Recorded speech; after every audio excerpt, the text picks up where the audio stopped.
તો કાલે આપણે જોયું કે ભાઈ વિવિધ વસ્તુઓ હોય, બરાબર, સમાન આકારની વસ્તુઓ હોય એનું માપન કેવી રીતે કરવું. તો સામાન્ય રીતે આપણે કોઈ બી ચોરસ લંબચોરસ વસ્તુઓ હોય તો માપપટ્ટીની મદદથી આપણે માપી શકીએ છીએ. પણ આજે આપણે જોવાના છે કોઈ અનિયમિત આકારની વસ્તુઓ હોય એનું માપન આપણે કેવી રીતે કરવું. તો એ જ્યાં સુધી બાળક જાતે નહીં કરે ત્યાં સુધી એને ખ્યાલ આવશે નહીં.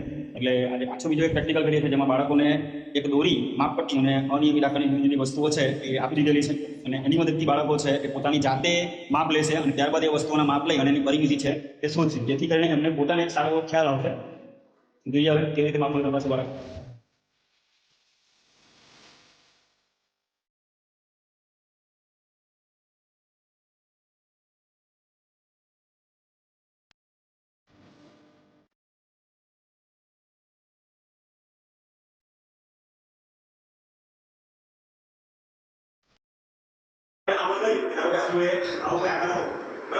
આપણે શું અહીંયાથી જે દોરી છે એ દોરી તમે મૂકી આ રીતે તમે દોરી આગળ મૂકશો, પછી આ બધું પાડશો, આ બધું હોય, બરાબર. ત્યાર પછી શું થાય, આપણી પાસે આ માપપટ્ટી હોય, આ માપપટ્ટી એના પર આપણે પડેલા બરાબર.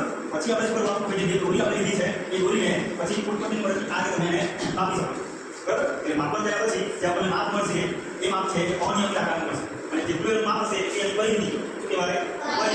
પરિમિતિ કોને કહેવાય? પરિમિતિ એટલે ચારે બાજુનું જે માપ છે એ ચારે બાજુનો માપનો સરવાળો. પરિમિતિ કોને કહેવાય? ચારે બાજુના માપનો સરવાળો એને કહેવાય પરિમિતિ, બરાબર. એટલે તમે જે વસ્તુના નામ લીધા, ધારો કે કોઈ બે વસ્તુના લીધા, ત્રણ